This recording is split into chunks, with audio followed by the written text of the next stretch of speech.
University of Alaska Disability Services Annual Conference. All access, all the time. Sharing space together. When we come together online, we often don't feel connected to our land and can mistakenly imagine ourselves as disconnected from physical space. In reality, we join these virtual sessions from offices and homes built on the traditional, unceded lands of Indigenous tribes and peoples across North America. Disability Services would like to express gratitude for access to this beautiful, majestic land and for its caretakers. We also acknowledge that our shared virtual space exists because of physical infrastructure. Zoom servers connect us based on resources and availability. When you join us virtually, you're borrowing resources from other communities that make this sharing possible. If you don't know the Indigenous history of the land you occupy and would like to learn more, please visit native.lan.ca. The University of Alaska acknowledges the Alaska Native Nations upon whose ancestral lands our campuses reside. University of Alaska Anchorage. Dena'ina, Atnadine, Alutiiq, Sugpiaq, Chugachmute, and Eyak peoples. University of Alaska Fairbanks. Dina people of the lower Tanana River. University of Alaska Southeast. Tlingit, Haida, and Tsimshian peoples. Welcome to the session.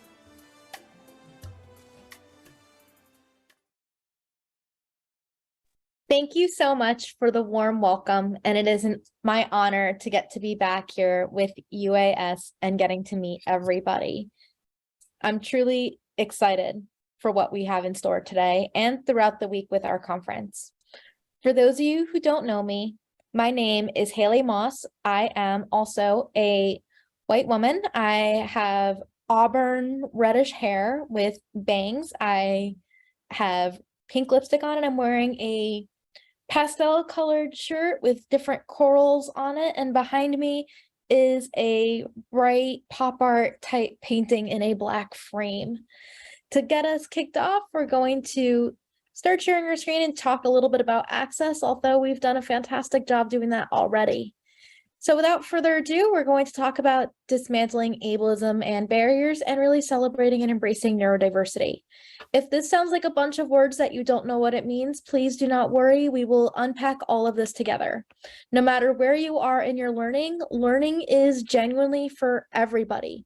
Some of us are at the beginning of our disability identity forming and learning journey, and some of us are a little bit further along in that. No matter what, this is a judgment-free zone and do what feels best for you. And hopefully all of us come away from today learning something that we might not have thought about or are challenging our own preconceptions and ideas around disability too.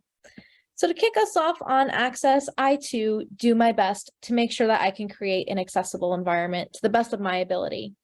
But access isn't something that I can do alone, that it's not up to me to be the person who gatekeeps or anybody else here. Access is sort of like a team sport. It's something we create together. We have some really fantastic ASL interpreters on the line today if you need that. And we also have captions and we have a live transcript if that's something that you need to. We're also recording, so if you are joining us live and you need to step away for a moment, or there's just too much going on, or you're a little bit overwhelmed in the time that we have together, that's totally okay. And like we've heard, our recording will also have these accessibility features in mind. We do not get to see all of your beautiful faces or hear your environments since we are in a Zoom webinar mode. So please do not fret if you have cats or animals or children or anything that makes noise in your environment. I promise that I won't notice it. If you need to do anything that makes your brain and body feel grounded, present, or just check in with yourself, please do those things. Every single one of us, no matter who we are and no matter what abilities we do or don't have, has something known as access needs, which are the things that you may need or require in order to participate, join in something, or partake in any type of activity. Whether that means you're getting a snack, you're taking a drink, you are fidgeting, whatever that is, please do that thing. As for slides, I work hard on them, so I'd prefer that they stay personal use only. And I do want to make sure that they are accessible as well. Any images that are on The screen have alt text and should be screen reader accessible as well. If this is something that feels a little bit unfamiliar to you, alt text is when we have different image descriptions on digital content, and screen readers are the technology that often reads it out to describe what would be on screen to our friends, colleagues, and loved ones who may be blind or low vision. We genuinely want everybody to feel that they have an accessible experience no matter what we're doing. Without further ado, I can't wait to get this show on the road. And a lot of the times when we talk about access and we bring in speakers with disabilities, I'm very proudly autistic. We wonder why this person. This is something I think about quite a bit. A lot of the times people want an inspiring story. They want to know what a disabled or neurodivergent, autistic, whatever disability it may be, what we've overcome. And the story that I want to tell about the things I've overcome is not a story of overcoming autism, which is the narrative that a lot of people hope that I will give them. I never overcame autism. Autism is a huge part of who I am. I don't know what it's like to be a non-autistic person or a neurotypical person, and I likely never will, nor do I really want to know at this point in my life. Instead, when we talk about overcoming adversity, overcoming disability, we're not talking about that. We're really bringing this home with this idea of overcoming barriers to access. And that's the story that I want to tell. We have a lot of work to do in the stories that we take in, the stories that we tell, the stories that we deem worthy of attention. The story that I want to tell is not the one that other people want me to tell. Everyone wants to know the story of once upon a time you were nonverbal, non-speaking, and then you became an attorney. You made it. You were a lawyer. You made it to the end of that yellow brick road that it was viewed as that might be impossible to get to. But that's a lot like watching a movie. If you've ever watched a movie, you know how it goes. You have your opening credits, you have the cast list, they're setting the scene in the first couple of minutes. You have everything that happens in the movie. And then you have that final scene, that successful moment where you're rooting for someone, that happily ever after, perfect kiss, whatever it might be. And then the credits roll fully. If you pretended my life was a movie at this point in my life, people like to assume that the beginning of that story is being a non-speaker, and that credit at the end is the day I became an attorney. Thankfully for me, my life did not end when I was 24 and did not end in 2019, as I am still here telling stories and still writing my own story. And everything that happened from the time that I was 3 years old up until I was 24, well, that's a lot of time that would have essentially been that movie, right? That's the story that we don't often tell. So this is the story that I want to share, is that I was one of those kids who grew up in the late 1990s. And when I grew up, I had a pretty good childhood, relatively speaking. I am the only one. My parents didn't have any other kids. They are still very happily together because someone always asks me that. And when I was first diagnosed with autism, it was because I was largely non-speaking. I actually was kindly asked to leave my preschool because I wasn't hitting the same milestones as the other preschoolers. And it was suggested that perhaps we get assessed for something. And at the same time this was happening with me not speaking, I was also very much aware of the world around me. I was completing these giant jigsaw puzzles, sometimes at least 100 pieces, without any assistance, keeping to myself, and not exactly making friends with the other toddlers, or even making that effort. I was not a socially engaged little kid. All of this was cause for concern back then. And when my parents first encountered the word autism, it was not this 1 in 44 children that we hear about today. It was something a little bit more underdiagnosed, not something that became more common per se. And the first assumption that my family made was that it was hearing related because of that AU connection. It sounded a lot like auditory to them. And they were told everything that I would never get to do. They were told all of these things to be afraid of, that this little kid would perhaps never merely make friends, graduate high school, get her driver's license, and be lucky to have any kind of meaningful employment down the road. Perhaps a minimum wage job. Not that there's anything wrong with that. There is dignity in all work and dignity no matter where life takes you. Each of us has value and something to offer the world, just as we all give and take from the world as well. Thankfully, my family did not take this as a life sentence, but a call to action. They believed in me when it seemed like no one else really did. And thanks to their support and several different early interventions, I was eventually mainstreamed out of my special education classroom in kindergarten.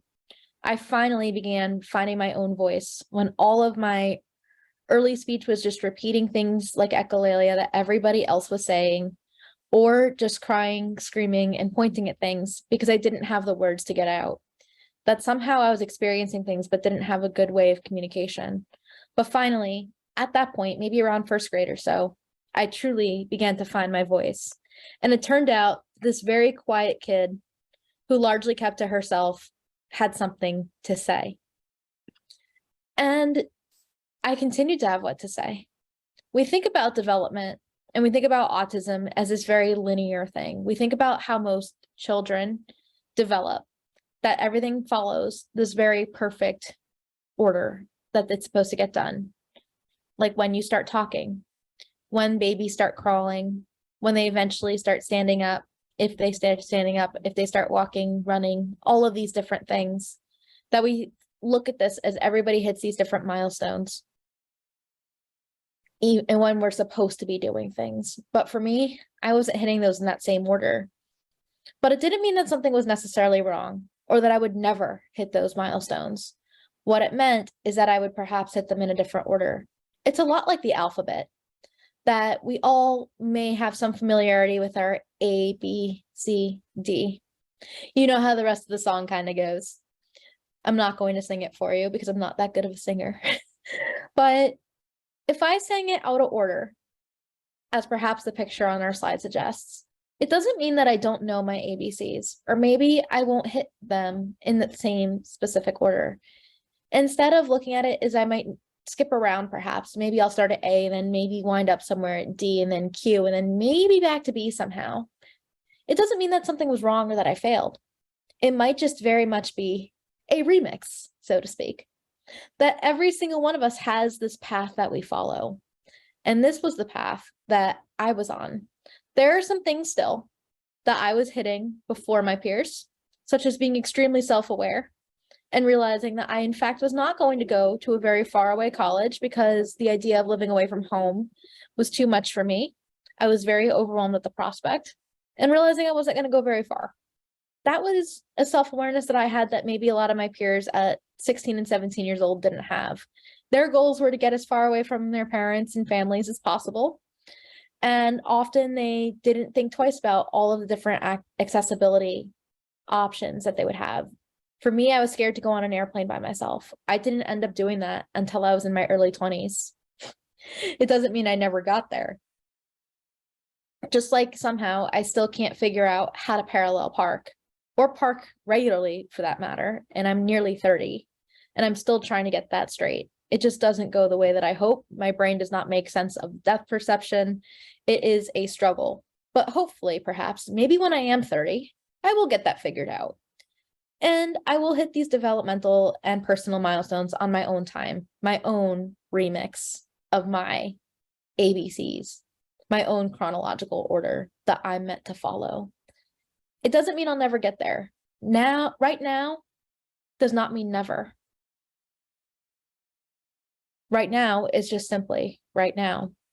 And now I am also at the age where I have the peers that are more self-aware, realizing their own limits, those healthy boundaries that they weren't necessarily setting as young people, that I had to be extra cognizant of. The virtue, perhaps, of growing up as a young person with a disability is becoming very self-aware about yourself, and almost forced maturity of realizing not the things that you can't do, but the things that would be exceedingly difficult because of a lack of support, or that the infrastructure might not exist in order to do. There's a lot of things that go into this decision and these decisions that we make. I always like to look at it almost as we are sorting things into little buckets of things that I absolutely cannot do because it's impossible, things that are very difficult for me to do, but can be done if I have the right support or have enough energy or something else, and just things that I simply don't want to do. And sometimes it's not always easy to make those determinations for any of us of what's impossible, which versus what is hard, and which is something that I simply just do not care to do. People, however, tend to misjudge those things for me, like driving. I don't really drive a lot, so people assume that it's impossible for me, or I'm just lazy and don't want to do it. When truthfully, it is very difficult for me because of that extra anxiety, that stress about the fact that I can't park except for the one time I seem to have got it right when I took my driver's test. And then it went downhill from there. So it's all about perspective when we think about how we're developing and what we're doing. But I realized something pretty early on too. When I was 9 years old, the summer before 4th grade, my mom sat me down and she told me, "You had magical powers." You know, at 9, I was absolutely enamored and obsessed with the Harry Potter series. That was before J.K. Rowling discovered Twitter and began spewing all sorts of hateful rhetoric. And me being obsessed with the Harry Potter series at the time was so excited to hear about this magic in me. Finally, I knew it. I was a wizard. I would be going to Hogwarts in 2 years when I turned 11. And my parents were definitely witches and wizards, and so was my entire family. This was the moment I was truly waiting for. Unfortunately for me, that's not necessarily what happened. What happened instead was my parents began talking about autism for the first time. And it was something that for me was slightly confusing, but largely exciting and invigorating. I only say it was confusing because my only understanding of the word autism came from a beloved series that you may know as The Babysitters Club. And the one installment on autism in The Babysitters Club, looking back on it today, was extremely outdated, a lot more offensive than it should have been, and also portrayed a very stereotypical autistic experience, or at least for a little girl who was largely non-speaking. She had all sorts of different savant skills, and they were trying to keep her in her community. And it also came at a time before the passage of the Americans with Disabilities Act. So my understanding of that now, and also my understanding at 9, was very different than this information my parents were giving me. But the information my parents were giving me was so much better than the Babysitters Club. That I was learning about my own superpowers, almost, is what it was looked at. Is I was being told all the things I was good at. I already knew that I struggled socially, that I wasn't really making a lot of friends, but I never looked at that as a me problem. I always thought of that as I'm just really cool and other people don't understand. I still try to look at it that way. That was something my parents absolutely did right. And 9-year-old me was learning all these things that were really fascinating. Like, this is why you're so sensitive and creative and a good listener. And this is why you love to write. And this is how you also memorize your lines for the school play so quickly, is because you have that type of steel trap photographic memory. It was a fantastic learning experience for me. And I eventually began to grow into my own disability identity. I didn't know that much about disability in the traditional sense. I did in the fact that I grew up around disability. My grandmother had multiple sclerosis, and my mom also has a couple different disabilities as well. But it wasn't something that I thought of as a disability growing up until I really learned more. And the only way that you learn more is being around other people. So needless to say, when I was 13, the folks who diagnosed me and worked with my family from the University of Miami invited me to speak on a panel at the Autism Society of America conference. At the time, it was being hosted in Orlando, Florida. I was a new graduate of the 8th grade, and the only way that you can get a 13-year-old to go to Orlando in the summer to talk about disability is the promise of visiting the Disney parks. Of course, I was not going to pass up my opportunity to go to Disney World, even though growing up in Florida, you absolutely go to Disney World more times than you care to admit. I was still very excited about going to the parks yet again. I still get excited about going to the parks. And at this conference, on this panel, I am the youngest one. I am the only girl. And everything that I have to say is somehow interesting. I end up getting asked about how I knew about my autism. Why was I so seemingly confident? And I tell the story of Harry Potter.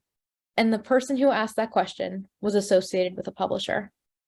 It was then that I actually began writing about my autistic experience.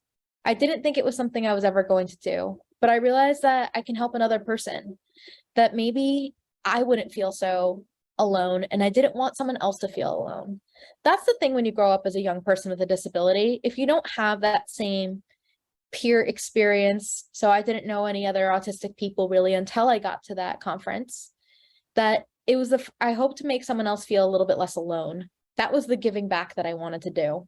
But the giving back that actually happened is maybe I didn't always help someone, but I did help some people.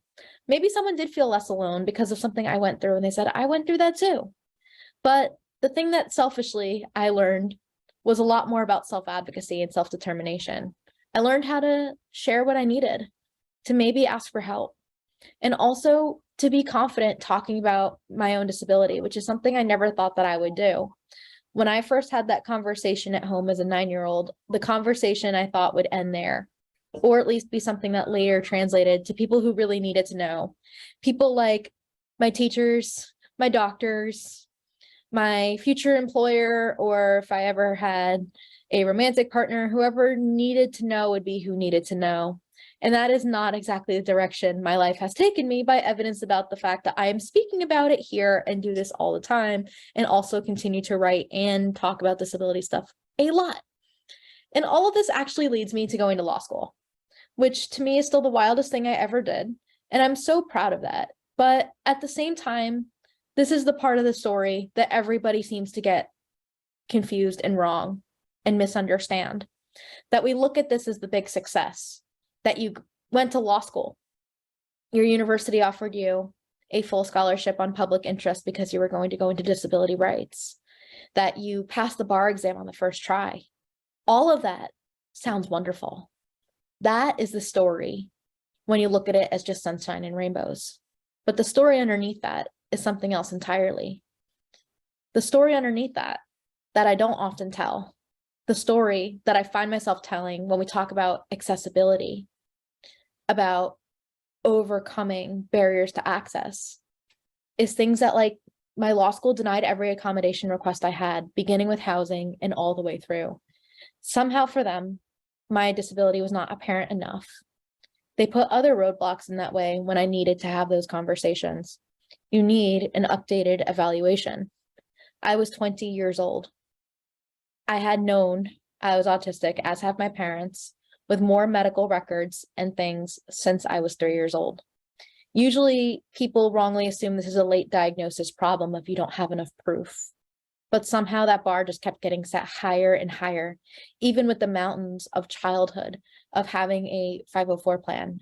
None of this was somehow enough. And I ended up foregoing the process because I didn't know that that was unfair and incorrect, and that I can keep advocating for myself. It's amazing the burden that we put on young people, especially young people with disabilities, not only to know their rights, but to truly advocate for themselves and every access need that they have. Essentially, I was going to be entering law school and already had to have the full developed skill set of not just a law school graduate, but apparently a seasoned lawyer, just to be able to get needs met. And instead, I spent the whole time self-accommodating. I was adapting to the way that law school is taught, the way that law school is conducted, the apartment that I ended up living in. Everything was self-accommodation the entire way down. And the funniest thing of this was my peers. My peers, almost always non-disabled, thought that I was receiving every accommodation in the book, that I was receiving all of this extra support from the university as a student with a disability, when the reality was nothing like that. that all of a sudden you had people assuming I had some unfair advantage in life when really I was doing my best just to stay afloat. And that has a trickle down, flood, almost cascading effect. What happens is when I go to take the bar, I don't have the demonstrated history of accommodation that the state wanted me to have in order to even go through the accommodations process or have a shot at getting what I needed. On top of the fact that many of us don't always know what we need. So I didn't even bother applying because I was like, I don't even have this history from law school because my law school denied me every step of the way. So every time I get asked about the bar exam in particular, people always ask me, you passed? And I say yes. And then someone goes, did you get accommodations?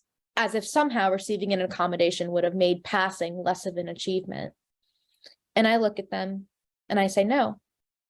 And then it's assumed that I somehow overcame or transcended disability when that's not what happened. Instead, I was failed by a system that wouldn't even let me advocate for the chance to have an accommodation that would have made taking the bar a heck of a lot less stressful, a lot less of a toll on my mental and physical health. I have nightmares and memories still from taking the bar in a crowded convention center with 2,000 people in one room. And the things that I saw that day, over those 2 days, actually, I would like to never see again. That level of stress and anxiety in what I saw in the bathrooms and the people that were so miserable. And if you were receiving accommodations, you got to take it somewhere quieter in a private room. They did not have EMTs and medical staff at the front of the convention center hallway and room in case something happened. There was a different understanding there. And I don't look at it as an achievement that I pass without accommodations whatsoever, even though a lot of people do. It's a really strange feeling.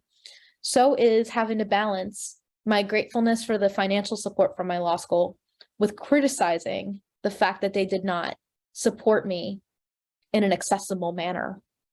Knowing what I know now, I would have done things a little bit differently. And having to balance those different, sometimes contradictory feelings is a lot to hold space for.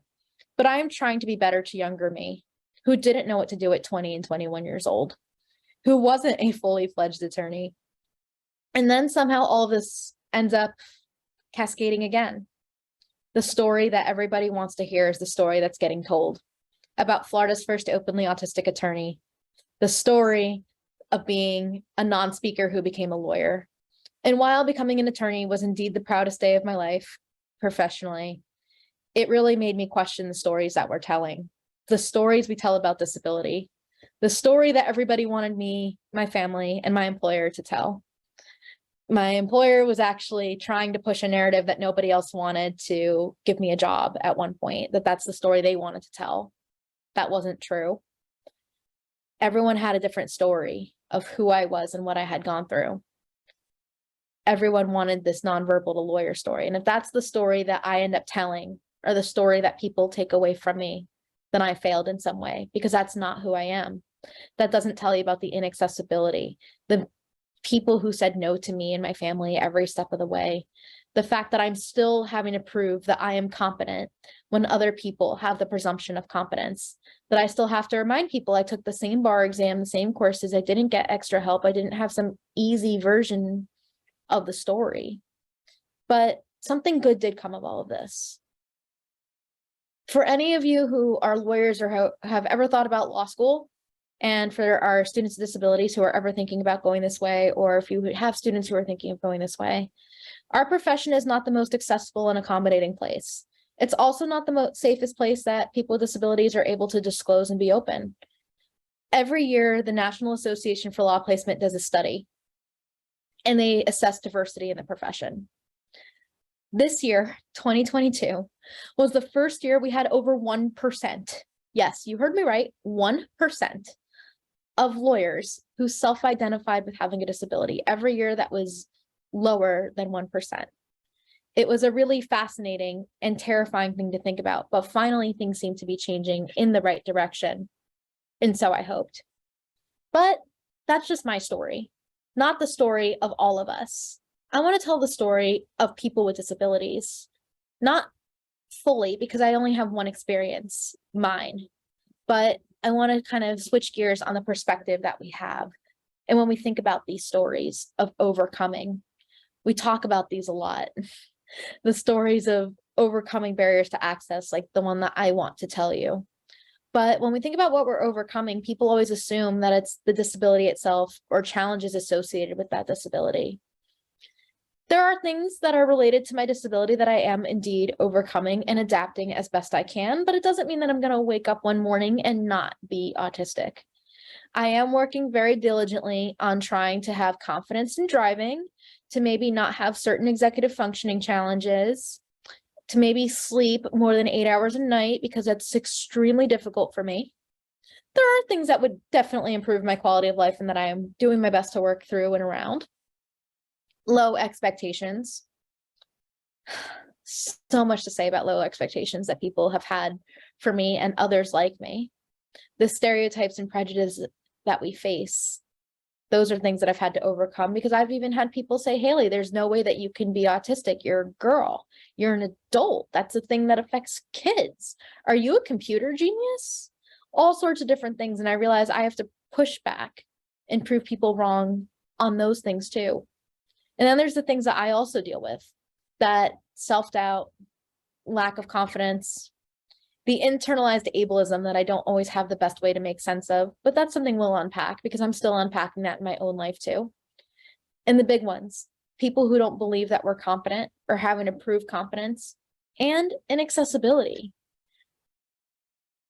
But one thing that I'm really happy that I've been able to work through, perhaps, is being openly autistic.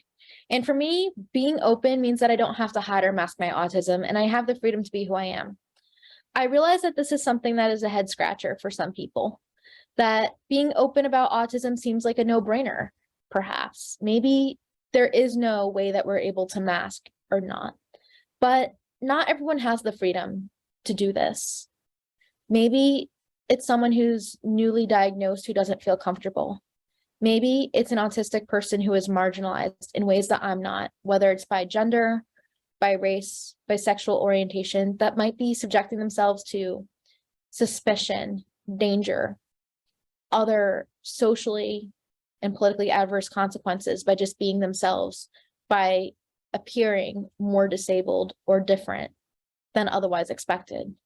But I do hope that some of us being open, especially if we have the privilege to be able to do so, makes it easier to help break down some of those stigmas and stereotypes that we face along the way, to make it safer, perhaps, for our peers and colleagues and loved ones and everybody else in our community that doesn't have this freedom, perhaps, or who may have more needs and need more support than I do. It's up to me, hopefully, to make things better for everybody. That's what I'm hoping for. And that's taking us on this road to acceptance. And acceptance really just allows us to be the best versions of ourselves, to take care of us mentally and physically, and allow us to thrive. That by accepting us and accepting our disabilities and autism, we're being told that we can be exactly who we are. And like everybody else, we want to be our best selves. We want to be our authentic selves. That this is something that means a lot to me. And it's something that I think about all the time in our community, that we're told to be something else.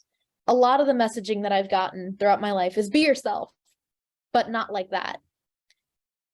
In the ways that I behave, in the things that I like, that it's a lot to have to sometimes pretend. And that's one of those barriers that we're going to actually talk about together, because we all have a role to play in making things more accessible for all of our disabled and neurodivergent colleagues and students and everybody else in between. Which brings us to understanding neurodiversity. When it comes to neurodiversity, this might be something that's new to you, or it might be something that you're very familiar with. But truthfully, neurodiversity is for everybody. And when we talk about neurodiversity, we're talking about how everybody has a different brain. The way that we process the world around us is inherently unique. Even today, I'm sitting at my kitchen table, and behind me, actually, I can hear the slight hum of my scent diffuser. I have one of those nice little fan thingies that brings the smell of tropical breezes through my apartment. and I can hear it all day long. And there's a very good chance that none of you can hear it. And I know for a fact, none of you can smell it. It's a very good smell, even though my sense of smell is fairly limited, but it's very calming to me. And it doesn't mean that it's not there, or that maybe it just has a different effect on each of our processing. That might be an oversimplification, so to speak, but all of our brains do work differently. Some of us are neurotypical. Actually, that's probably the majority of us, and that your brain acts in expected ways according to society. I try very hard not to say this means normal, because normal means different things to different people. My idea of what's normal is probably not yours. And also, it's not really a goal to be normal. It's certainly not one of mine. Nobody actually wants to be normal, you know? Everybody wants to be exceptional, talented, smart, unique, famous, something else. Nobody really strives for normal. And then there's those of us who might be different, the neurodivergent folks who might be thinking in unexpected ways, that minority of brains. And when we think about who is neurodivergent, we're thinking about people who communicate and think and process information differently than what's expected in our society. When we think about who is neurodivergent, though, there are numbers that are a little bit less prevalent than the ones that I'm citing. And that's because they don't always use a very expansive definition of neurodiversity. Neurodiversity is not a gatekeeping tool, and who is neurodivergent is not something that it's up to us to gatekeep. When we think about who is neurodivergent, it includes anyone whose brain works outside of what we expect. That it's people like me who are autistic. It's our colleagues and friends and students with ADHD and learning disabilities. And a lot of people cut it off at just those three categories, primarily because that's who's viewed as desirable, who we encounter the most perhaps in a university setting, who will be great when they enter the workforce someday. That's not the story of neurodivergence, nor an accurate assessment. In fact, that actually reinforces ableism of who is deserving based on social constructs. It excludes people who might be more impacted or face different barriers to access, such as people with perhaps Tourette syndrome, or intellectual disabilities, mental health and psychiatric conditions, and even acquired cognitive disabilities like a traumatic brain injury. This is not exhaustive. This is just a sampling of different people who are neurodivergent. But for me, it's really important to include people with intellectual disabilities and psychiatric and mental health conditions, as they often face the most stigma in our society of people who are told what they cannot do or have that prejudgment. A lot of these things seemingly don't have a lot in common. And while it's true that maybe I don't have every single trait that perhaps someone who has a traumatic brain injury does, or even another autistic person for that matter, we all are familiar with disability stigma, with being treated differently, with our brains doing things that other brains don't. And also with having an expansive list of neurodiversity, it accounts for folks who are multiply neurodivergent. There are a lot of autistics and ADHDers who also do have something like anxiety or depression or an intellectual disability at the same time, or even a learning disability at the same time. It's up to us to be as inclusive as possible and not limit who we put under this umbrella. That's not my job, nor should it be. Moving right along though, we think that sounds great, that there's a place for all different brains. The story that you have about yourself and being open and acceptance, everything here sounds like something we can easily buy into. After all, we all deserve to live in an accessible and inclusive world. So let's think about those barriers that we have to kind of do away with.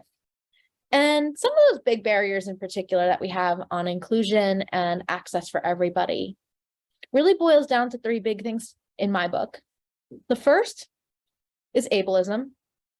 Then we have things like people who don't disclose and share that they have a disability for many different reasons. I'm not saying that disclosure is everybody's answer. And then we have things like masking or suppressing different forms of disability and neurodivergent traits in order to pass in a way that maybe we're avoiding bullying, harassment, or other things. And we're going to dive a little bit deeper into each of these three things together. let's chat with ableism about ableism to start. And when we think about ableism, probably the first place we might encounter this is in forms of stigma and microaggressions. People usually mean well. Nobody actually wants to be mistreating somebody with a disability. We're told that's something you just don't do. We're always told to be kind, to offer assistance, don't use the R word, and from there you should be good to go. But it's not always that simple. If you gave me a nickel for every time someone said something like, "You're so high functioning, just try harder, why don't you get that?" or "I never would have known if you didn't tell me," I would be retired by now. Hands down, no question. And all of these things seem pretty harmless if you don't know. Then maybe it doesn't seem too bad to ask someone to apply themselves or try harder. Or that, why don't they get that because it's so easy for you? We can unpack each and every one of these, actually. We're going to start with the first one that people say is, "You're so high functioning."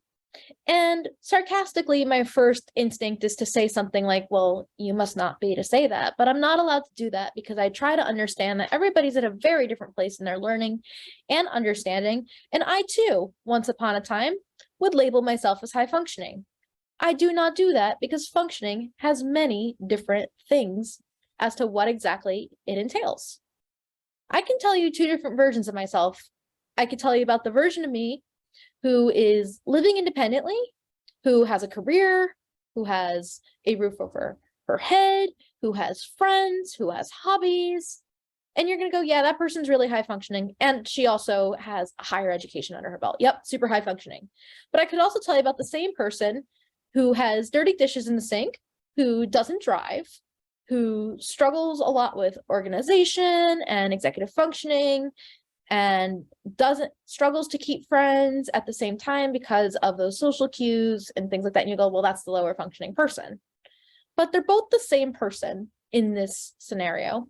Or the other thing that I learned, when I was someone who identified with high functioning, primarily because the other adults in my life had taught me to do that, and because I didn't know other autistic people to think that I thought that I was separate from them because of it, I learned that high functioning to many people meant that disabled but not really, or autistic but not really. So it was used as a tool to deny me support.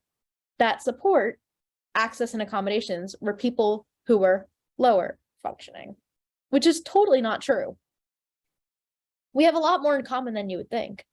That I have a lot more in common with people who may be non-speakers, who might be using alternative and augmentative communication devices, or AAC. I have a lot more in common with other people who also struggle with different sensory stuff. We're very much one and the same in so many different ways. Just society stratifies us more. And when I dropped high functioning from my own vocabulary, and even in describing myself, people were that much more willing to support me. It was mind-blowing to me how loaded that term was, and how it meant that people didn't take my own advocacy seriously. They didn't take me seriously, that I was genuinely struggling. And the same in the opposite happens for those who get labeled as low functioning. They get the support, but people don't recognize their potential, their abilities, their strengths, their passions, their goals.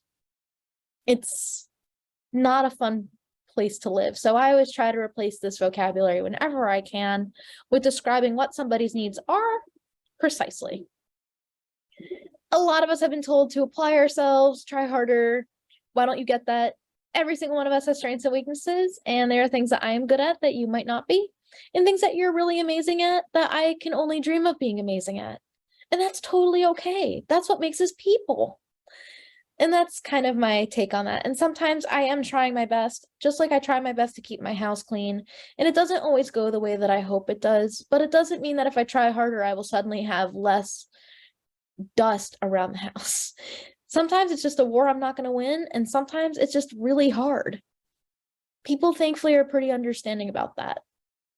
And finally, the big one, and this actually feeds into our later discussion on masking, is when people say, "I never would have known if you didn't tell me." And when people say, "I never would have known if you didn't tell me," it's usually meant as a compliment. Like, "You seem so typical. You're so friendly. You're so outgoing." whatever word people are looking for that kind of defies their idea of what autism looks like or is. And the truth is, a lot of times socially, I am still or am masking in some way that idea of monitoring my behavior and acting a certain way in order to make other people feel comfortable, because disability makes a lot of people feel awkward and they don't know what to do. And all of this is rooted in this idea of ableism, those stereotypes, prejudices, and discrimination against people with disability. When we talk about neurodiversity, a lot of this comes from this idea that we assume people are broken, that something is wrong with them, that they're failed versions of normal and need to be fixed to act more neurotypical, which isn't really true. It's a lot like having two different pieces of technology. Kind of like if I have an iPhone and then I have an Android, and one can run apps that the other one can't. It doesn't mean that one of them is broken. It just means it's not compatible or they have different strengths and weaknesses. After all, there's something different for everybody, depending on your preferences, depending on what we need in that given moment. Everybody has something. And that kind of brings us to ableism as a whole. And other things about ableism is it's not always as simple as just these prejudices and stereotypes, but sometimes it's also something that attorney, activist, and scholar T.L. Lewis says is societally constructed based on our values of who is fit, who is deserving, who is productive, who is intelligent. And a lot of this also interacts with other forms of social justice. It also plays heavily into anti-Blackness and racism, eugenics, and so many other forms of exclusion and oppression. Ableism is complicated. One other thing that Lewis points out is that you do not have to be disabled in order to experience ableism. And that's something that really sticks with me. I think about how my parents get treated because of me, that they somehow get asked different invasive questions that people don't ask parents of other adult kids. I think about how maybe it affects all of you who are working in disability services. One way that my friends who are special education teachers in particular get treated and face ableism is that they are told essentially that they are saints, really great people, noble for the work that they do. And I'm not saying that to discount the wonderful work that our disability professionals and educators are doing. I'm saying that because they too are people. They're flawed. We don't do this as charity. We work in disability just because it's a passion, or it also pays our bills and keeps a roof over our head and food on our tables and supports our families. We do these things for the same reason we do any other job, perhaps, just it's something that spoke to us in some way, shape, or form. I also know when I'm around other friends with disabilities, especially if they have physical disabilities, I get treated differently. I have a friend that I go out to dinner with every once in a while with, who is a wheelchair user. And every time we go out, it is always assumed I am a caregiver or sibling. I am neither of those things. I will get talked to, asked what my friend wants. I will get asked flat out if I am the caregiver or sister, which again, I am not. And it's really awkward, not for my friend who is more used to this than I am, but it's awkward for me because I'm being treated differently or looked at as a really supportive sibling or a really good caregiver for just hanging out with my friend, when really we're just two 20-something people hanging out and doing whatever other 20-something people do. It's frustrating. And other times when we think about ableism, it's something that we can internalize, and we'll chat about that in a couple minutes, or something really external, such as maybe not having captions or a ramp or something more obvious. But the best thing about ableism as well, and what makes it kind of that sneakiest of the isms, is we're not always conscious of it. Something I've been trying really hard to do is clean up my own language, to stop saying things like crazy, insane, moron, idiot, stupid, all these things that might be offensive or harmful in some way to people with mental health disabilities or intellectual disabilities. And it's really hard. I challenge you to try spending the entire day without saying the word crazy. Keep in mind, I just did it probably twice for example's sake, but I do this regularly. It's something I'm trying to really unlearn. And it's because a friend of mine actually has bipolar disorder. She explains how it's used to kind of diminish her experiences and her struggles. And me trying to be a good friend thinks if that's the one thing I can do to be a better friend, I'll do it. But it's really difficult because words like that are everywhere. They're on TV, they're in the literature we read, we use it to describe a day at work. Oh, how was your day? This person was acting crazy. The day was so crazy. Like that's immediately that first response that people have. And it's really hard, but I've come up with some really good alternatives depending on what I'm trying to say. I get really good at saying, oh, that's wild or ridiculous, or sometimes bananas if I really don't know or have a good answer. But I challenge us to not just think about our language or the different barriers that might be in somebody's way or our own attitudes, but even just what we're doing. And when we have to have access at the forefront rather than an afterthought, what that means for all of us. If anything, it makes life a little bit easier. Maybe it makes things more inclusive, or you didn't even realize what you needed. That perhaps something that you would have thought was an accommodation is something that might just benefit all of us. But then we have this other thing that comes into play. And this is where probably most of us fall. Is this idea of benevolent ableism, that we have good intentions, that we want to help people, that we want to offer assistance, even when sometimes it's not wanted or needed. And what makes benevolent ableism really hard as someone who experiences it very regularly is that I end up losing my ability to make decisions, that it's expected I won't speak up for myself, or I don't even get the opportunity to do so. And it's very situational. It might be as obvious as someone insisting on helping perhaps a wheelchair user off of a public bus when they don't ask for help or they don't want it. Or it can just be the way that we talk about things. Like a couple of years ago, there was this headline in The Economist about autism, of beautiful minds wasted and how to deal with autism. There are a lot of things about here that I would like to unpack.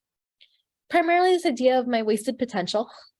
While I know it means well saying that there's a lot of potential in the fact that our brains are beautiful, and how to deal with autism instead of, actually perhaps speaking with autistic people about their own experiences, or how to support us instead of that we're a problem to be dealt with. A problem to be dealt with for me is mosquitoes, not autism. And then there's the whole other thing that you can unpack on this picture in particular, where there's puzzle pieces in the brain, and puzzle pieces, depending on who you speak with or what autistic people you know, can be very complicated. Some people don't mind it, and other people do find it as a relic of ableism in some way, shape, or form. But that is so individual as well, and just also me nitpicking, because everybody has different things, and it's very clear that they did not listen to or speak with people with lived experience.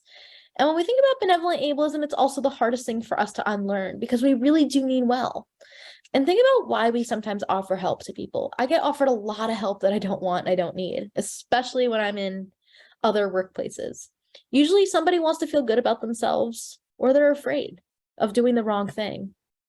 But when we realize that perhaps all of us might inevitably make mistakes, that's okay. I certainly make plenty of mistakes as well. Or that we just want to be viewed as good people, or we just don't know better. And to be kind to ourselves in this process too. But sometimes it makes it harder for us as well. And one of the things that makes it really hard for us is not feeling like it's safe to disclose or share our disability status, especially if we're someone who is neurodivergent, because it's not apparent just by looking at someone how their brain functions. And disclosure, I'm not saying that disclosure is the answer for everybody. It's a very personal and situational decision. I share a lot more information when I am speaking to a group like this than I would with a lot of other people. There are situations I've been in that I will never disclose. For instance, earlier this morning, I went to the gym. I don't tell the trainers at the gym about my autism unless it's that relevant to the situation, which 99% of the time, it's not.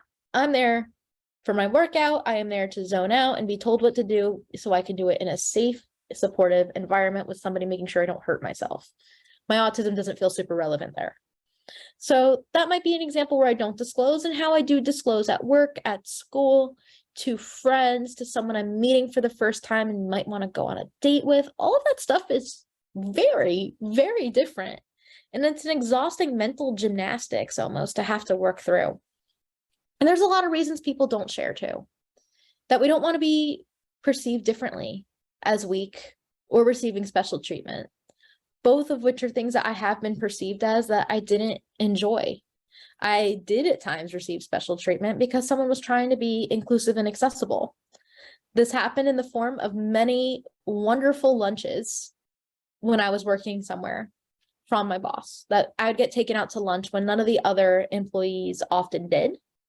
And I would get taken to like nice steakhouses and nice restaurants once a month. And it was enough to raise some eyebrows because no one else got taken to steakhouses and nice restaurants once a month. Is it was assumed that I was special in some way. And I didn't know what I did to deserve this. And then I realized there's no other logical explanation I have other than this is time to talk about things that might not get talked about otherwise, such as how I'm doing. It was very awkward because I knew everyone was assuming I was receiving some kind of special treatment, and they treated me differently because of it. Other things that got in my way and still I'm dealing with is this idea of internalized ableism. And that's simply put, the worst version of imposter syndrome you may ever deal with. And it's what happens when you begin to believe all of the different negative things about your own disability, the stereotypes, the stigmas. Like if I'm asking for assistance or an accommodation, sometimes I'll shy away from it because I think I'm burdening other people, when really access is a basic human right for everybody. That you think something's really wrong with you, or you think that you're not good enough. This is especially true for our students, and this is something I am still working through. When I was in school, I tried to be Superwoman. I joined lots of organizations, took lots of leadership roles, and worked so hard to do everything in my power. And a lot of the time, someone thought I was Superwoman. And I didn't want to be Superwoman. I was exhausted doing this. But I realized it was sometimes the only way that I would get the same opportunities as my non-disabled peers is if I appeared exceptional, like I transcended disability. And that was never my goal. And then I was doing things that I didn't want to do. And I ended up feeling just sad, tired, burned out, and exhausted. And I finally have learned that I can do things, not to prove that I'm good enough, but because I actually want to do it. Because this is a commitment I genuinely care about, not a line item to prove that I deserve to take up space. It's been a learning process to get through that. And it's not something that I figured out early on as a teenager or even in my early 20s. It's something I'm still realizing I can do this because I want to. I can set boundaries and do stuff.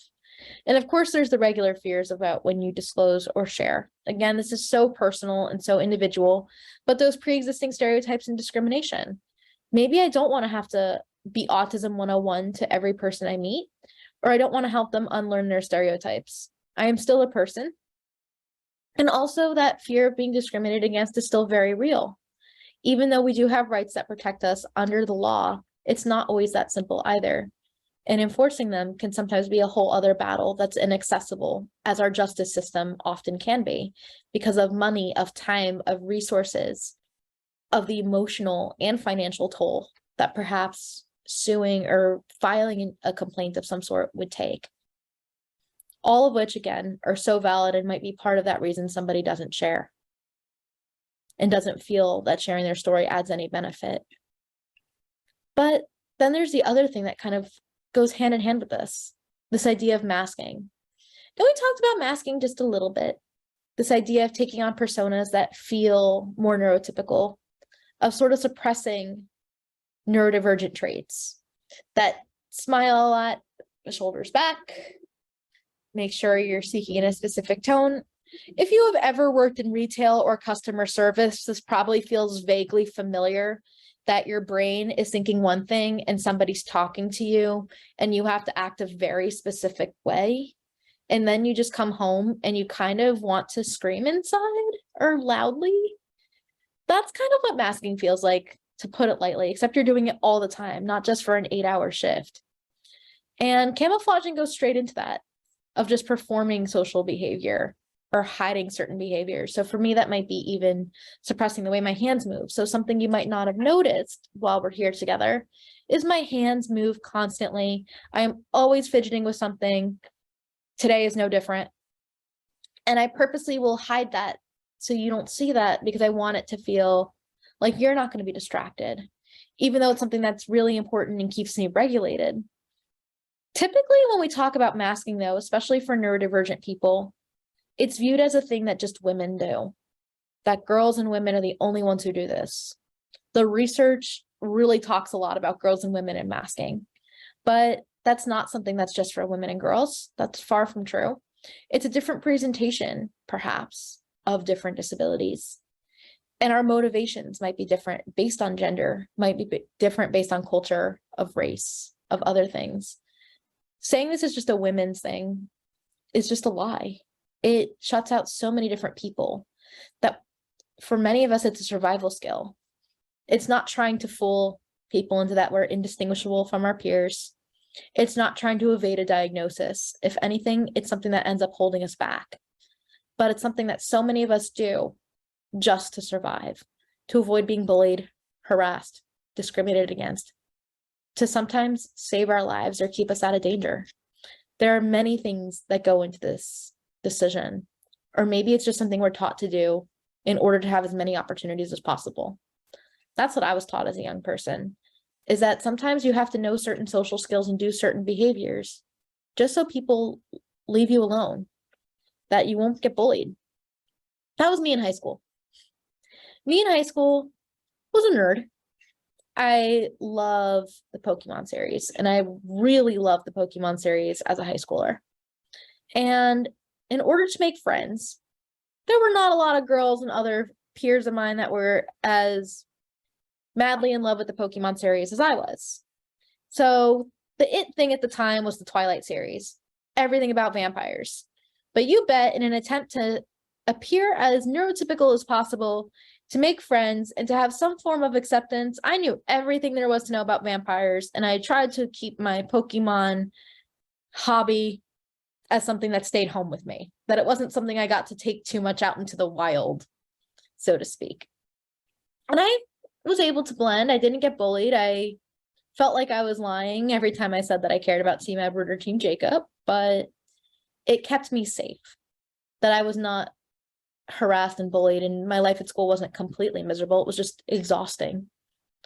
And that's the same for so many of us too, who might be doing things that are very similar to that, by mimicking behavior, by making that forced eye contact, by scripting what we're going to talk about, imitating. I do this a lot, even when I don't think about it. If we're sitting down together, there's a chance that my body language is purposely going to mirror yours, just because I don't know where to place my hands or what to do, and I don't want to make you feel uncomfortable. A lot of the times we're expected to meet people where they're at, to meet you halfway, but people don't really meet us halfway. It's a lot like speaking a different language, that I'm always asked to speak somebody else's language without them learning mine. I think about this a lot, especially because I live in Miami. And if you've ever been to Miami, it's a very bilingual city. A lot of people here, their first language is Spanish. And usually, because, like I mentioned, I don't really drive a lot, I take a lot of ride shares around the city. And every time, there's a good chance that I have a driver who doesn't speak English or has limited English speaking capabilities right now. And every time this happens, because it happens more often than I would like to kind of think about at times, that it happens a lot. And someone always says, I'm so sorry that my English isn't very good, or my English is bad. And every time I think about this and how they're trying their best to assimilate into a culture that isn't that's the dominant culture, not theirs. And there are many ways I can react when this happens. And usually people get angry. They appreciate the effort, or they tell them to learn English, that people aren't always nice, or sometimes they're kind of neutral. But when someone says that to me, I tried my best in my sometimes decent but also broken Spanish to say, I'm sorry, my Spanish isn't better. Because it shows that they don't have to make all that effort, that I can try too. Even if it's not perfect, that I can still try to understand where this other person is coming from, to best communicate with them in a way that they feel like they're being met halfway. That's the world that I want to live in, where we understand each other more and realize that someone is making all this effort just to try to assimilate, to take care of their families, to do the same things that most of us take for granted. that's a lot like being neurodivergent, is often like speaking a second language. And nobody realizes that you're doing it until you get something very, very wrong. And then you get called out for it, or people make you feel embarrassed when you realize this isn't even my first language and I am being held to such a harsh standard on it. So what happens when people do this? When we mask, essentially, it's really difficult. A lot of us, especially our students and adults, and if you're multiply marginalized, so if you're also a person of color, if you're a member of the LGBTQ plus community, if you are essentially not a cisgender man, that you will likely or possibly be undiagnosed or misdiagnosed with something else. I realize one of the biggest reasons I have the privilege of a diagnosis from a young age is because I was a late speaker. If I started speaking at the typical age, I wonder if I would have gotten misdiagnosed or if I never would have figured out that I'm autistic. I genuinely don't know.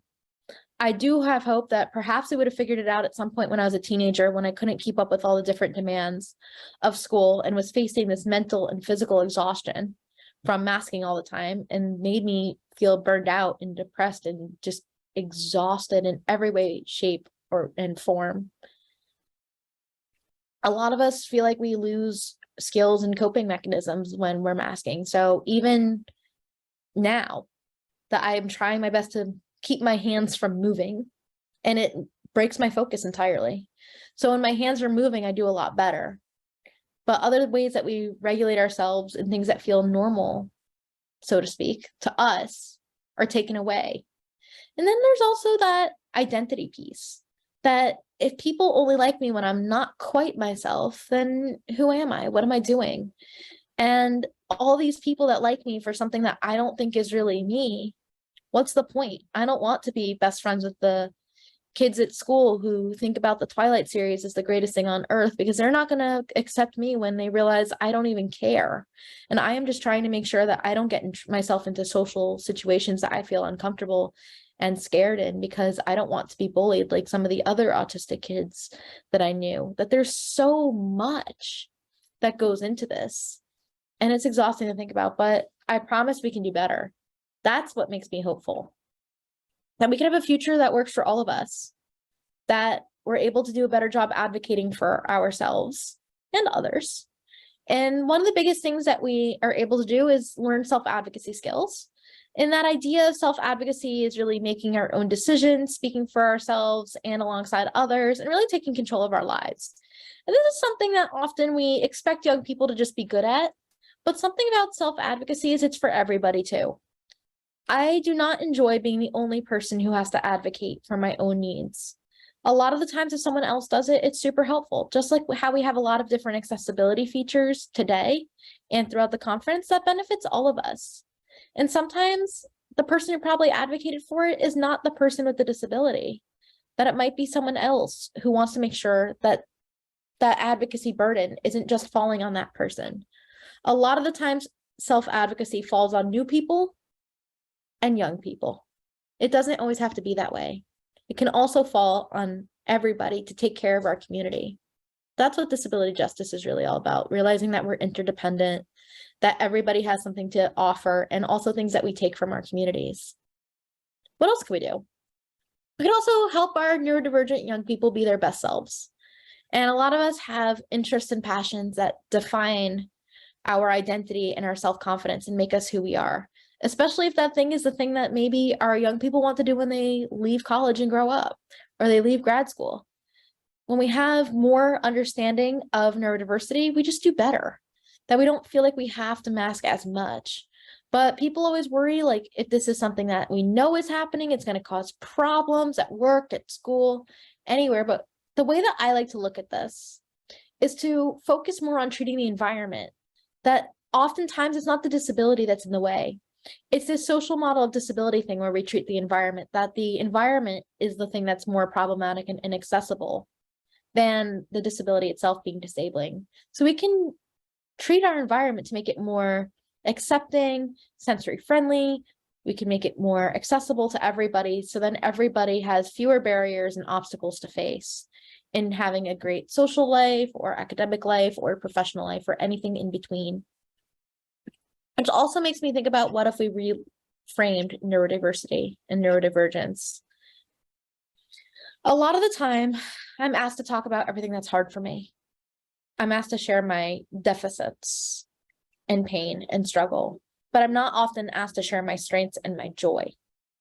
A lot of us have these things, and a lot of these things that we perceive as being really difficult and strange and different and deficits are actually some of our greatest strengths. That when we have expertise in some niche area, that's fantastic. It doesn't mean that that niche thing is weird or strange or that we don't understand it and it's not worthy of acceptance. I'm also honest to a fault. If you've ever taken me shopping, I will tell you if something does not look good on you and you ask me for my opinion. And the wrong person will assume that's being rude, of not caring, but really, isn't honesty something we value? I want to be viewed as a loyal friend, somebody who genuinely cares and wants the best for you. We're also sometimes very detail-oriented, focused, but everybody has different things and strengths. But one of the greatest strengths, perhaps, of all neurodivergent and disabled people is that we're innovators. We're forced to be creative. Maybe not artistic creative, but creative in the fact that we've had to be forced sometimes to be resilient, that we've had to adapt to a world that doesn't always have us in mind, that we are forced to be innovators in our own way and express ourselves and advocate and learn these different skills. What if we focus more on these strengths? We might be really surprised and pleased by what we find along the way. So what can we actually do? That there's a couple things we could do just to get us kind of kickstarted on this, is that a lot of us who are here, especially if we're not students, we have a lot of power and we have a lot of privilege. We're viewed as competent, we're viewed as adults that can be trusted. And if we're open with our students about where we're coming from, or if we are neurodivergent or disabled ourselves, and we're open and vulnerable with them, it really inspires them. A lot of the times being inclusive and advocacy does fall on young people and new people. And we can, again, help shoulder that burden. I've had to do it when I was the new person at work. I've had to do it when I was a student. I've also now been in the position where I've taught students and have been open with them, so they trusted me. It takes a little bit of work, and it's hard to be vulnerable sometimes. But my students that I've had over the years that are in college have trusted me because I'm open with them about why I teach an autism class in particular. And every year there's a student who needs accommodations. I don't think twice about it. And I usually grant their request. And when I ask everyone on the first day why they took my class, that same student shockingly tells everybody that, like me, they have a disability. And I'm always surprised by it, but I realize it's because I made them feel safe. And I have had answers all across the board, and I genuinely don't care what that answer is usually, because I just want them to start talking and I want to know a little bit about where everyone's coming from and where they are in their learning. But it always touches me.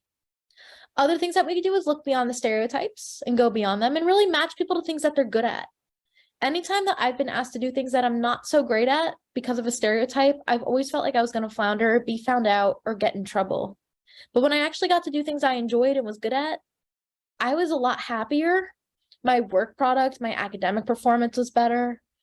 Everything just somehow fell into place. So it's up to us to really get to know people for everything that they are, the things that they enjoy, and not just based on a label. I also love when people communicate directly and intentionally. Something that I like to do, especially for thinking about our colleagues, is I like to play this little game almost. It's not really a game, but I call it a game because it makes it more fun for me.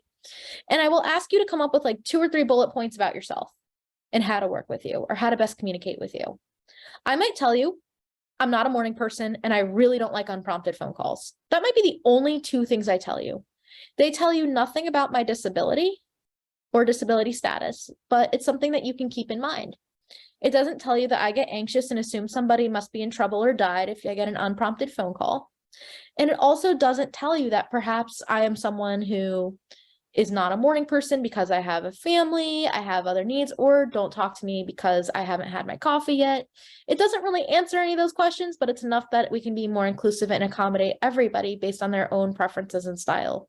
I always like to ask how we communicate, even with students, because I know some people are great with emails, some people need calendar reminders, or they need something else as well. And it also lets me not feel bad if I have to follow things up. Other great things that we have, and I'm sure we'll be hearing a little bit more about throughout our conference, is stuff about things like universal design and access, which is really making things accessible to everybody, regardless of disability, age, or any other demographic factor. This makes me super excited. Think about our closed captions as an example of universal design, or transcripts that it might not just benefit folks who are deaf or hard of hearing, but it may also benefit you if you are a second language learner, a visual learner, someone in a very busy environment who can't have the volume very loud, etc. That is designing with everybody in mind. And finally, I feel very blessed to get to be on this virtual stage. And a lot of neurodivergent young people and neurodivergent people don't often get the chance to tell their own stories on their terms. So I encourage you, especially with our young people, to keep mentoring them. And if you are a neurodivergent leader, to keep paving the way so that they have opportunities. I share my story because I want a better future for all of us, for the generation below me and those who have yet to come. I don't want today's students and young people to face the same barriers to access and obstacles that I did. I want them to have to not have any of those, and then clear whatever obstacles are still left for those who come after them, and so on and so forth, so that we don't have to have these same discussions that we have today. That makes me so hopeful, because after all, we need all of us in this fight, all of us, to make the world a more accessible, kind, and inclusive place. That makes me excited. The future is neurodiverse, the future is accessible, and the future is disabled people too. And I'm ready for it. My question is, are you? And with that, I'm really excited to answer some of your questions. I know that we are trying to stick on time. If we don't get around to your questions, please feel free to say hello to me outside of the conference as well. You can send me an email. You can connect with me on your social media of choice. And I'm looking forward to getting to know you all and keep this conversation going. Thank you so much. Haley, that was wonderful. I don't know if you can see it, but we at one point had 96 folks listening to you, which is amazing for our campuses. I do have a question here. In what ways would acknowledging masking in the workplace cause problems? That's a great question. So a lot of it, if you ask me, is then people are always afraid that you're not authentic, that you don't care, that people get really strange about that. Or what happens is they just become really unaccepting in ways that don't make sense. That's something that I've experienced too. It's like, oh, well, why didn't you tell anyone? Or then it becomes some big scandal when we realize that masking is happening. Something else that really kind of rubs me the wrong way with workplace, personally, is a lot of the time I talk about neurodiversity or something similar, supervisors and employers are using it as a way to try to suss out who is and isn't disabled or neurodivergent, which is not the goal. It's not up to you to be an armchair diagnoser or psychologist. It's also the individual's decision what they choose to share, or if they even know this about themselves. A lot of the times at work, it's up to us to be supportive of our fellow human beings that we're around, not so much to try to figure something out, even if the other person knows this or doesn't know this. So that's my biggest fear surrounding masking, is when people know, then they try to figure out, oh, this is going to be another tool that we can use to figure out who is not performing, who is different, who is this. And it doesn't make it better for any of us when it gets used and abused in that way. Haley, we have a really nice comment. I wanted to just say thank you for being open about your journey. I am neurodivergent. I've slowly been working for the past few years to work through how my brain works, including the fact that I was masking throughout a large part of my life. Hearing people talk about their journey has helped me figure out mine. Another nice comment, I really appreciate this presentation. My takeaway is learning to be inclusive, My takeaway is learning to be inclusive is a collective process that we need not be afraid to embark on. How would you propose to have a conversation when people mishandle the situation so we can best move forward? That's a great question. The first thing that I like to do when people seem to miss stuff or do something that feels out of line is I consider my relationship with the person. If it is someone that I don't know or have a very limited relationship with, I am less likely to have that conversation or enforce those boundaries, because I don't want to be used. It's sometimes too much energy. So I get a lot of parents actually who will ask me very invasive questions, or who will demand essentially that I speak with their children who are adults and who are perfectly capable of advocating for themselves. And we don't have a relationship. And I usually am like, is it really worth my time and energy to say this is inappropriate, or to just move on? I like to consider the relationship first. If it's someone that I work with or someone I know very well, I will treat it just like any other conversation. I won't just be like, that's offensive. I might be like, hey, when you said X, it made me feel Y because reason. So for instance, when I have a friend who actually still says the R word once in a while, and I will say, hey friend, when we were talking earlier, it really made me feel uncomfortable when you said the R word, because as someone with an intellectual/developmental disability, that's something that's been used in our community to degrade people. And it hurts my feelings, and I would really prefer that you don't do that. Is even just being very gentle in my approach has been very helpful, because people make mistakes. They deserve to be accountable, and they also deserve the chance to grow. So if it's someone like my friend who does something like that, I might be very gentle. And then there's things I don't always know how to address either. So something I still regret how I handled is my very best friend in the whole world, actually. We were having a conversation about access, because I was explaining a certain thing was hard for me. I wish I can remember for the life of me what it was. And my very best friend in the whole world says, Haley, I don't see your disability. And I know my friend meant this as a very nice thing, that my friend sees me as just Haley, and that's fantastic. But I was also suddenly not opening up, and it changed our relationship, because I felt like I was being erased in that moment. And it was something I didn't know how to explain to a non-disabled person. So I still regret how I handled that personally, because I didn't say anything, but I realized I could have said, hey, I was just trying to explain this to you, but when you said that, it made me feel like what I go through doesn't register or matter to you, even though I know that's not what you meant. But I did not have the maturity at the time to do that, and I wish that I did. So please consider your relationship in deciding what your approach is, because some people are more receptive and better at this stuff than others. Haley, we have time for one more quick question. The comic of the person in a wheelchair being helped off the bus highlights that the person did not ask for help. Does asking if someone wants assistance tend to be tiring, annoying? Should we assume generally that someone will ask if they need help? That's a great question. So I always feel mixed on when people ask me for help, but everybody has a very different relationship with this. I usually appreciate that someone's taking the effort, but a lot of the times I feel like when someone begins helping me without waiting for my response is where I draw that line. So think about this a lot like if you've ever flown. I know a lot of us have probably been on airplanes to ever travel throughout the state, or because we've left Alaska. And when we do this, think about if you've had your carry-on luggage with you. And me, as someone who is 5'3" and is not very good with very heavy things, is always very grateful when some very nice person offers to put my luggage in the carry-on luggage in the overhead before I even ask. Because I am short and I have thrown out my shoulder 3 times doing this. So I'm always very grateful for it, but there are times that I might not want this person touching my stuff. That you're like, I don't know if I want a stranger touching my stuff because I have valuables in there and I want it put up there a very specific way. So look at it like that it's very situational, or just because I look like I'm struggling doesn't mean I am, because I got my own way of doing this. But always ask first. Don't just assume. And if someone says no, be prepared for that and trust that they know why they're saying no is usually my take on that. That when people offer assistance, I always tell them be prepared for one of 2 answers, yes or no. If they actually need help, be prepared to help them. And they say, yes, thank you, that'd be fantastic. Be prepared to help them. If they say no, be prepared to move on and be glad you asked, because now you know.